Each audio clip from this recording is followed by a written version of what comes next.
ಭೂ ಪರಿವರ್ತನೆ ಅದನ್ನು ಭಾಳ ಸರಳೀಕರಣ ಮಾಡ್ತಾ ಇದ್ದೇವೆ. ಈ ಮಾಸ್ಟರ್ ಪ್ಲ್ಯಾನ್ ಆದಮೇಲೆ ಮಾಸ್ಟರ್ ಪ್ಲ್ಯಾನ್ ಪ್ರಕಾರ ಯಾರೇ ಭೂಮಿಯನ್ನು ಉಪಯೋಗಿಸೋದಾದರೆ ಅದನ್ನು ಈಗ ಭೂ ಪರಿವರ್ತನೆ ಕನ್ವರ್ಷನ್ನೇ ತೆಗೆದಾಕ್ತಾ ಇದ್ದೀವಿ.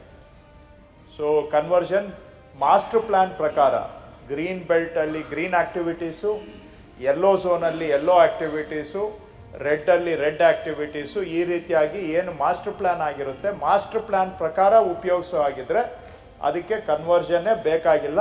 ಮೂರನೇದು ಇನ್ನೊಂದು ತಿದ್ದುಪಡಿ ತಂದಿದ್ದೇವೆ. ಅದರಲ್ಲಿ ಈ ಸಣ್ಣ ಕೈಗಾರಿಕೆಗಳು MSME ಅಂತೀವಲ್ಲ, ಅಂಥ ಕೈಗಾರಿಕೆಗಳು 2 ಎಕರೆವರೆಗೆ ಅವ್ರೇನಾದರೂ ಕೈಗಾರಿಕಾ ಉದ್ದೇಶಕ್ಕಾಗಿ ಭೂ ಪರಿವರ್ತನೆ ಇನ್ನು ಮೇಲೆ ಅವಶ್ಯಕತೆ ಇಲ್ಲ. ಅವರು ನೇರವಾಗಿ ಅಪ್ ಟು 2 acres ನೇರವಾಗಿ ಅವರು ಪ್ಲಾನ್ ಅಪ್ರೂವಲ್ ತಗೊಂಡು ಸಣ್ಣ ಇಂಡಸ್ಟ್ರಿಯನ್ನು ಸೆಟಪ್ ಮಾಡ್ಬೋದು. ಇದು ಮೂರನೇದು. ನಾಲ್ಕನೇದು, ಇವತ್ತು ಪ್ರಪಂಚ ಮತ್ತು ಭಾರತ ದೇಶ ಎರಡೂ ನವೀಕರಿಸಬಹುದಾದಂಥ ಇಂಧನ ಮೂಲಗಳ ಕಡೆಗೆ ಹೆಜ್ಜೆ ಇಡ್ತಾ ಇದ್ದೇವೆ, ದಾಪುಗಾಲು ರಿನ್ಯೂವಬಲ್ ಎನರ್ಜಿ ಕಡೆಗೆ.